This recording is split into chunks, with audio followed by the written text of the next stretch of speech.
अध्यात्म विज्ञान, नई दृष्टि, नई खोज। देखिए, सुनिए और समझिए।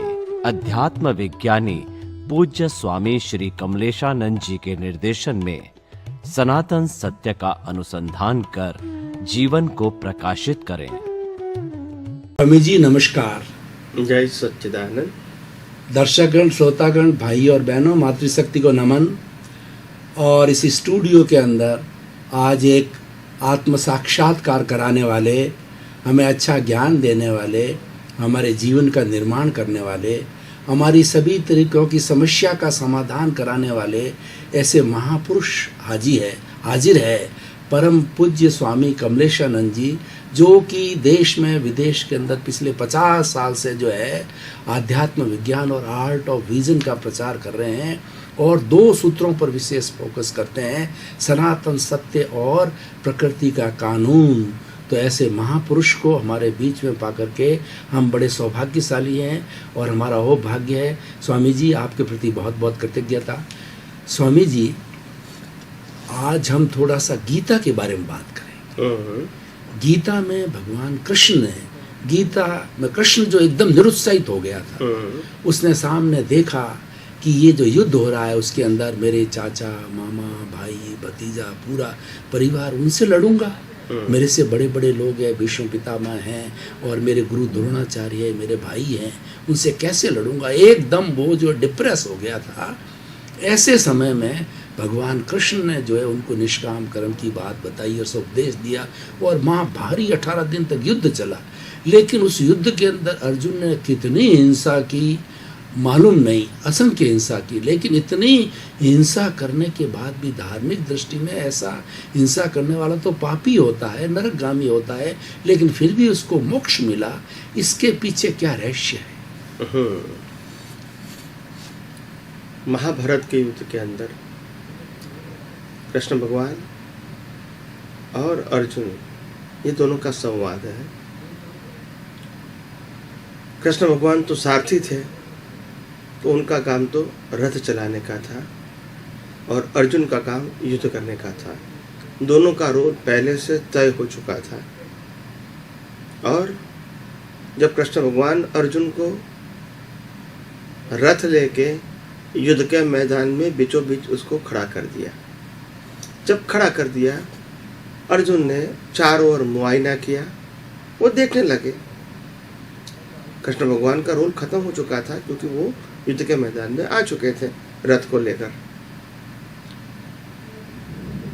अर्जुन ने चारों ओर देखा। देखने से उसको मालूम हुआ कि मैं जो युद्ध कर रहा हूँ या तो युद्ध करने जा रहा हूँ, मैं किसके साथ युद्ध करता हूँ? जो मेरा है उनके साथ ही मैं युद्ध करता हूँ। मेरे पितामह है, मेरे छोटे भाई हैं, मेरे बड़े भाई हैं, मेरे गुरुजन हैं, मेरे मित्र हैं, मेरे सगे वाले हैं, मेरे पहचान वाले हैं। ये सामने जो सब लोग हैं वो मेरे ही हैं। क्या छोटी सी थोड़ी सी जमीन के टुकड़े के लिए क्या मैं इन व्यक्तियों की हिंसा कर दूं और इसके ऊपर विजय प्राप्त करके मैं अपने आप को खुशी मनाऊंगा? क्योंकि ये सब अपने हैं, मेरे हैं। ऐसा जब उसको लगा तो उन्होंने अपना धनुष्य नीचे रख दिया। कृष्ण भगवान ने देखा कि अर्जुन युद्ध के मैदान में तो आया है, फिर भी युद्ध करने से अभी वो हिचकिचा रहा है, क्योंकि वो मेरे, जिसको मैं मेरा मानता हूँ, इनके साथ ही युद्ध करना है, ऐसा वो मानता है। तो कृष्ण भगवान को जब उसकी मुश्किलें समझाई, तब कृष्ण भगवान ने कहा, हे अर्जुन, तू मानता है कि मैं अर्जुन हूं, ये गलत है। तू अर्जुन नहीं है, तू शुद्धात्मा है। शुद्धात्मा तो अविनाशी है और अर्जुन विनाशी है। तू अर्जुन को चलाने वाला भी नहीं हूं, अर्जुन को तो कुदरत चलाती है और तुम अपने स्वभाव से चलते हो। और तीसरी बात है ये सबको मेरे को मारना है। तो ये अर्जुन, ये तो तुम्हारे मारने से पहले ही मर चुके हैं, आपको तो ये मारने का सिर्फ रोल करना है, क्योंकि ये रोल तय हो चुका है। वो आप न मारने वाले हैं न इनको बचाने वाले हैं, उनका मृत्यु सुनिश्चित है और आपको मारना वो भी सुनिश्चित है कर्मों के हिसाब से। तो अर्जुन को जब समझ में आता है कि आखिर मैं शरीर नहीं आत्मा हूँ, शरीर को चलाने वाला मैं नहीं हूँ, न किसी को मारने वाला मैं हूँ और ना ही किसी को बचाने वाला मैं हूँ, ये सब कुदरत के कर्मों के अधीन ये पूरी दुनिया चलती है और सबका अलग अलग रोल होता है समय समय पे अपने कर्मों के मुताबिक। जब अर्जुन को समझ में आ गया कि मैं अविनाशी हूँ, मैं चैतन्य गण हूँ, मैं अनंत शक्ति वाला हूँ, मैं अर्जुन नहीं हूँ, अर्जुन तो विनाशी है और अर्जुन को कुदरत चलाता है, मैं नहीं चलाता हूँ। ये जब उन्होंने सुना समझा, तब उन्होंने बाद में तय किया, अभी तो आज्ञा ही धर्म है, आज्ञा ही तप है। और कृष्ण भगवान ने जब आज्ञा किया कि युद्ध शुरू करो, तब अर्जुन ने युद्ध शुरू किया। हजारों लाखों लोगों की हिंसा के महाभारत में वो निमित्त बने। एक भी कर्मबद्ध नहीं हुआ और वो ही अवतार में मोक्ष में गए। तो प्रश्न उठेगा क्यों? हालांकि इतनी सारी हिंसा करने के बावजूद इंसान तो नरक में जाना चाहिए, मगर क्यों वो नरक में नहीं गए और क्यों मुक्ति पाई उन्होंने?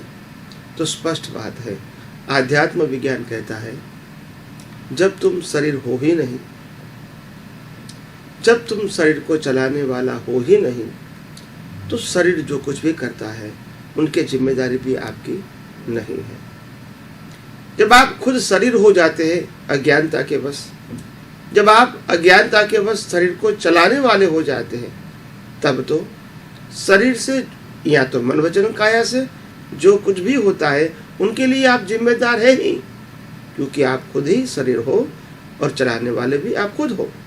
तो विज्ञान ये कहता है, आध्यात्म विज्ञान ये कहता है, आर्ट ऑफ विजन ये कहता है कि आप मन वचन काया के मालिक बन जाओगे, मन वचन काया को चलाने वाले बन जाओगे, तो आपकी जिम्मेदारी अवश्य होगी, चाहे पाप के रूप में चाहे पुण्य के रूप में।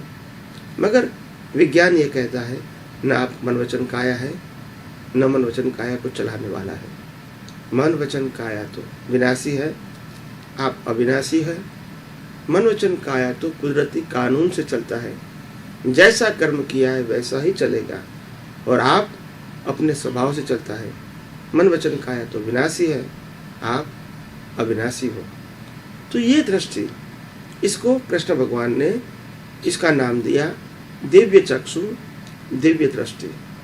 जैन परिभाषा में इसको भेद विज्ञान कहते हैं और सम्यक दृष्टि कहते हैं। तो ये दृष्टि पाकर युद्ध के हर समय अर्जुन अर्जुन नहीं बने, अर्जुन हर समय शुद्धात्मा ही बने रहे, शुद्धात्मा में ही रहे, और अर्जुन जो है वो कुदरती कानून के मुताबिक अपना काम करता रहा, और इसकी जिम्मेदारी अर्जुन को नहीं उठानी पड़ी। नए कर्म नहीं बने, और पुराने कर्म थे जो कर्म के भुगतान के रूप में लेके आए थे, वो धीरे धीरे खत्म हो गए। तो अपने जीवन के हर कर्म खत्म हो जाने के बाद शरीर को जला दिया जाता है, और नया कर्म बना नहीं है, तो जो आत्मा है वो मोक्ष में चली जाती है। इसी प्रकार से यह आध्यात्म विज्ञान से मुक्ति का मार्ग सरल और आसान हो जाता है। बहुत बहुत धन्यवाद स्वामी जी।